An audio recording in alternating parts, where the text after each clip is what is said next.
Hola, ¿cómo están? En la clase de hoy vamos a ver un tema que quizás deberíamos haber visto antes, pero bueno, digamos, en la organización que hice de los contenidos me quedó a esta altura. Eh, Tal vez no es lo ideal en términos cronológicos, pero quizás termine siendo funcional en la medida en que después nos puede permitir conectar a la cuestión de la transición al capitalismo. El tema que vamos a ver en esta ocasión es el feudalismo. Bueno, con respecto al feudalismo, lo primero que podríamos decir es que el tratamiento que vamos a hacer de este sistema es en tanto modo de producción, es a través de la categoría modo de producción. Por lo cual, a lo que vamos a dedicar eh, esta, este encuentro es saber, eh, por un lado, cómo podríamos definir el modo de producción feudal en sus relaciones sociales fundamentales. Por otro lado, cuáles son los principales debates eh, que animaron las, el trabajo historiográfico, la investigación histórica alrededor de el feudalismo, con énfasis en dos de estos debates. Vamos a ver algunos de estos debates, fundamentalmente dos, que son, por supuesto, los más funcionales a la comprensión de los procesos en sus grandes lineamientos que hacen a la formación histórica de las sociedades para nuestra materia. ¿Cómo podremos definir el modo de producción feudal? El modo de producción feudal eh, tiene como una primera característica la organización de sus relaciones sociales en torno al trabajo de la tierra. La relación fuerza de trabajo, tierra en tanto medio de producción fundamental es clave. Y es importante que lo veamos como control de la relación entre la fuerza de trabajo y la tierra. El problema de la organización de las relaciones sociales alrededor del problema del trabajo de la tierra. ¿Por qué? Porque muchas veces se limita o se convierte al feudalismo en una cuestión que gira exclusivamente alrededor del problema de la tierra, fundamentalmente de la propiedad de la tierra. Y esto no es del todo preciso. Esto tiene más que ver con visiones o con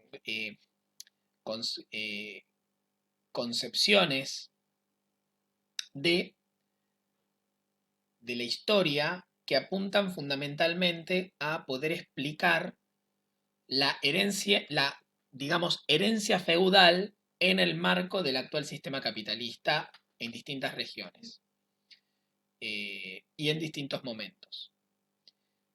Entonces, se veía en la concentración de la propiedad de la tierra en un régimen de propiedad con alto nivel de concentración, una herencia del feudalismo. A partir de lo cual se hacían distintos diagnósticos políticos y esto se traducía en distintas posiciones políticas o programas políticos para resolver lo que se veía como un problema. Entonces de repente quedan desdibujados otros elementos que son más importantes y más centrales en el modo de producción feudal. El problema del modo de producción feudal no se reduce a la propiedad de la tierra, el problema de la propiedad de la tierra.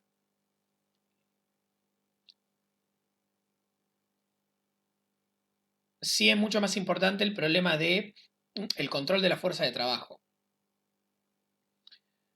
Un control para lo cual el vínculo con la tierra es fundamental, pero donde lo que se busca es el control de la fuerza de trabajo, la capacidad para apropiarse del excedente a través de distintas formas de explotación. Pero no es algo que se reduzca al problema de la propiedad de la tierra. Bueno, en segundo lugar, pasemos al régimen de propiedad. ¿Qué caracteriza al régimen de propiedad, a las relaciones de propiedad bajo el feudalismo? Una situación de cierta, digamos, dualidad complementaria, donde por un lado lo que tenemos es la propiedad, digamos, la propiedad sobre la tierra por parte de lo que pasamos a llamar el señor feudal, el terrateniente feudal. Y por otro lado, la posesión campesina, entendiendo al campesino como el productor directo.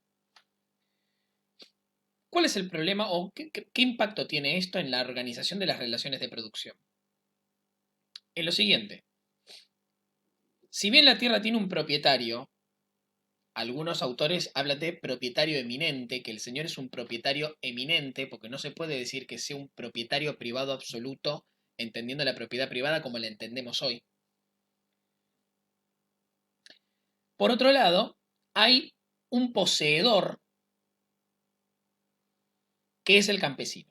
El productor directo posee el medio de producción. No es propietario, pero lo posee. ¿Qué quiere decir? Que es el que trabaja la tierra, es el que produce a partir de la tierra, con la tierra. Para lo cual necesita tener derechos de uso. Por eso es poseedor. Que sea poseedor significa que tiene derecho de uso.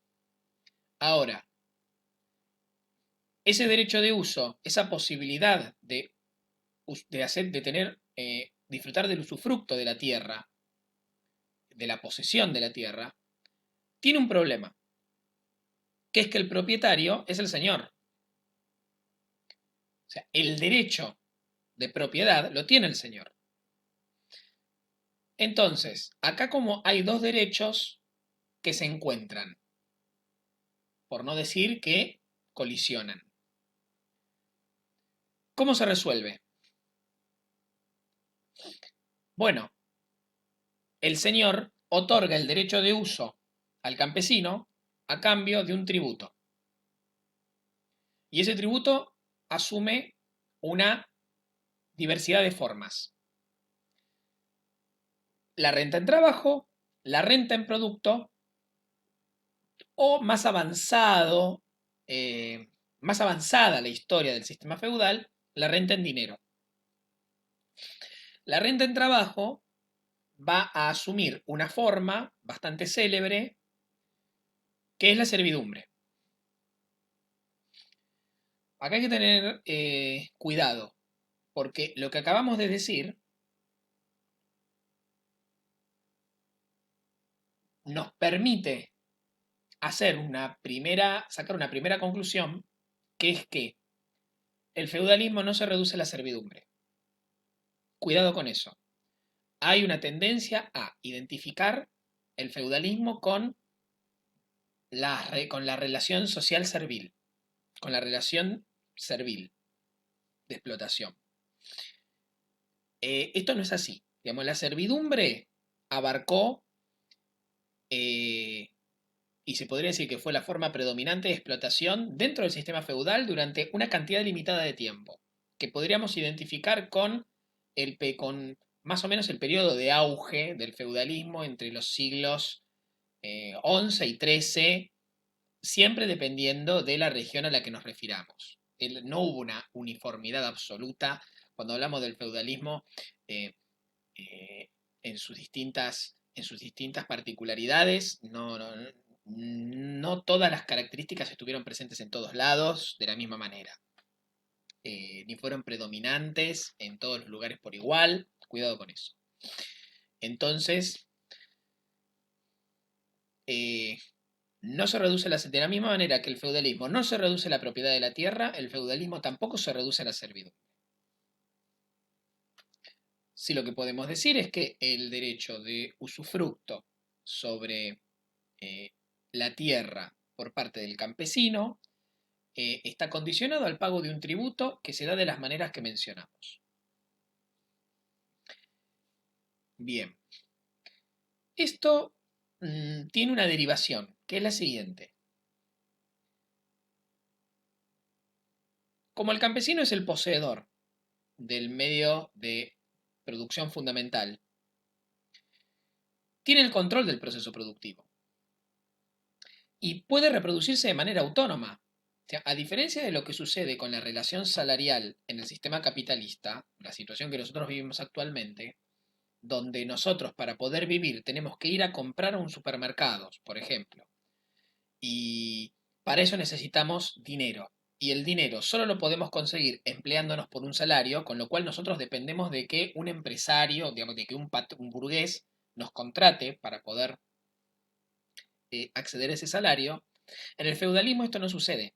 Los campesinos no dependen de los señores feudales para poder reproducirse socialmente. Dependen de su propio trabajo en la tierra. O sea, el campesino, en cuanto a sus condiciones, eh, en lo que hace a sus condiciones materiales de existencia, no depende del señor para vivir.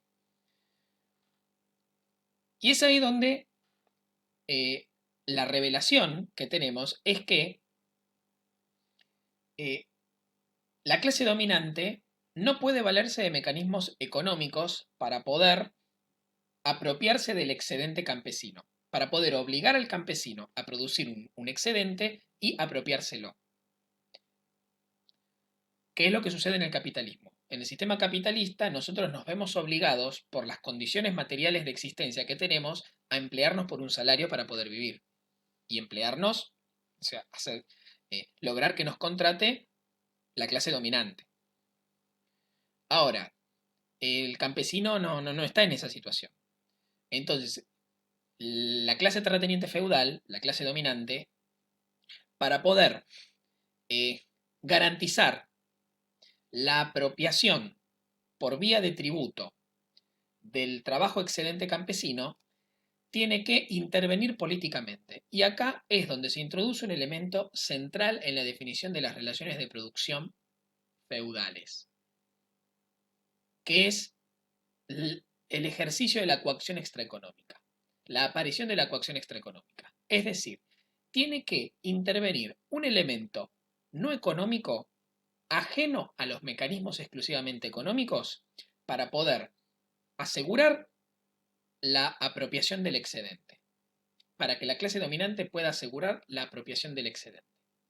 De otra manera, el campesino no entregaría su trabajo, no produciría de manera excedentaria, o quizás sí, pero no se vería obligado en todo caso a ceder ese excedente.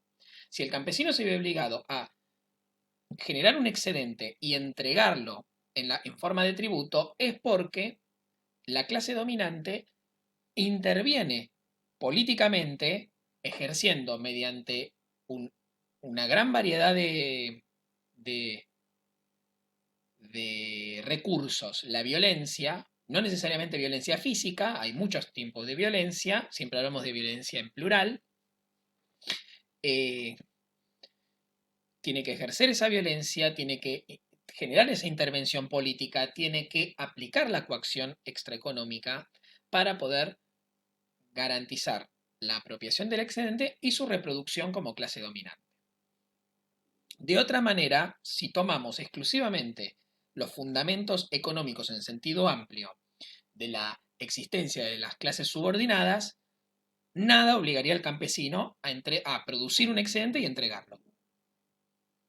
Bien, eh, ahora hacemos un corte y pasamos a la segunda parte de este video.